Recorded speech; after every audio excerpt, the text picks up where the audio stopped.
Daily economic concept booster से। तो पहला क्वेश्चन जो कल दिया गया था टॉपिक PLFS यानी पीरियोडिक लेबर फोर्स सर्वे, क्या दिया गया था? PLFS यानी पीरियोडिक लेबर फोर्स सर्वे। तो चलिए देखते हैं, पहला क्वेश्चन यहां पर आता है, sorry, periodic, select the correct statement regarding the periodic labour force survey. आवधिक श्रम बल सर्वेक्षण के संबंध में सही कथन का चयन करें।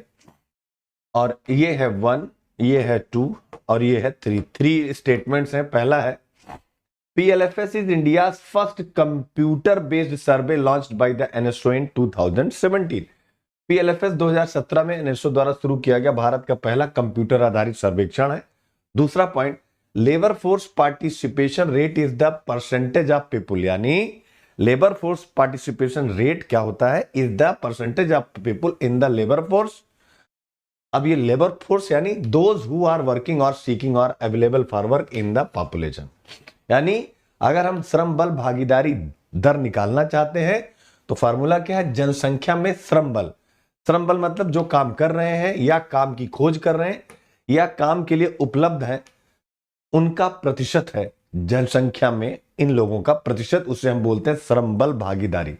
यानी हमारा श्रम बल जो काम कर रहा है, खोज रहा है, याद रखिएगा क्या कर रहा है? काम कर रहा है, खोज रहा है या वो काम के लिए उपलब्ध है, उन लोगों का प्रतिशत होता है लेबर फोर्स पार्टिसिपेशन रेट, यानी लेबर फोर्स में कितने लोग आपके पार्टिसिपेट कर रहे हैं। NSO was first envisaged by Bimal Jalan committee. NSO की परिकल्पना, ठीक है, राष्ट्रीय सांख्यिकी आयोग NSO की परिकल्पना, राष्ट्रीय सांख्यिकी संगठन की परिकल्पना NSO, नेशनल स्टैटिस्टिकल ऑर्गेनाइजेशन की संकल्पना सबसे पहले बिमल जालान कमेटी ने की थी। चलिए आंसर बताइए। मैं 1, 2, 3, 4, 5 and the answer is 1 and 2 is correct. देखता हूं किसका किसके सही। चलो बहुत बढ़िया बहुत बढ़िया। फर्स्ट एंड सेकंड मैक्सिमम बच्चों के सही हैं। ये वाला मैंने आप लोगों को कराया था कि बिमल जालान कमेटी नहीं, सी रंगराजन कमेटी, याद रखिएगा। सबसे पहले रंगराजन कमेटी ने NSO के बारे में क्या किया था? सोचा था कि एक ऐसा ऑर्गेनाइजेशन होना चाहिए जो इंडिया का स्टैटिस्टिकल डेटा मेंटेन करे।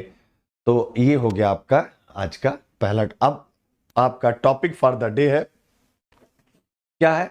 भुवन पोर्टल के बारे में पढ़ के आइएगा। क्या आइएगा? भुवन पोर्टल के बारे में आप पढ़ के आइएगा। किसके बारे में? भुवन पोर्टल के बारे में। अब हम यहां पर चलते हैं, देखते हैं अगला क्वेश्चन क्या है। सेबी के बारे में एक क्वेश्चन, भुवन पोर्टल कल आप पढ़ के आइएगा, भुवन पोर्टल। अब एक क्वेश्चन सेबी के बारे में आपसे पूछते हैं और फिर उसके बाद क्योंकि आज सेबी के बारे में हमें पढ़ना है तो मैं देखूं कि सेबी पर जो क्वेश्चन यहां पूछा जा रहा है आप उसको टैकल कर पा रहे हैं या नहीं टैकल कर पा रहे हैं।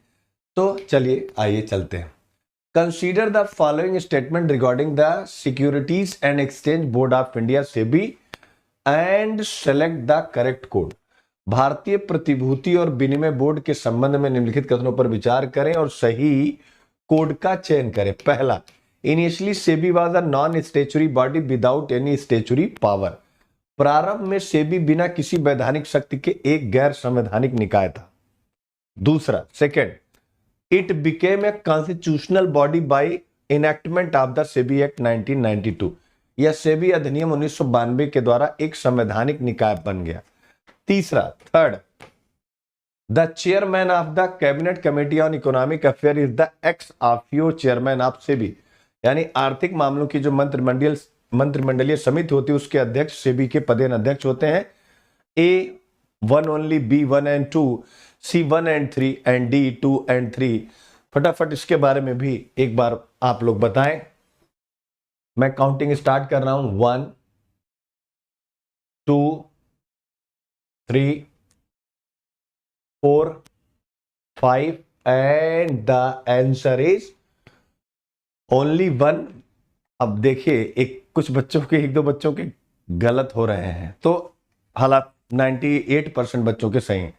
तो कहने का मेरा मतलब है कि अब आप इतनी बड़ी गलती कैसे कर सकते हैं? कॉन्स्टिट्यूशनल बॉडी कैसे है, ठीक है ना, और कैसे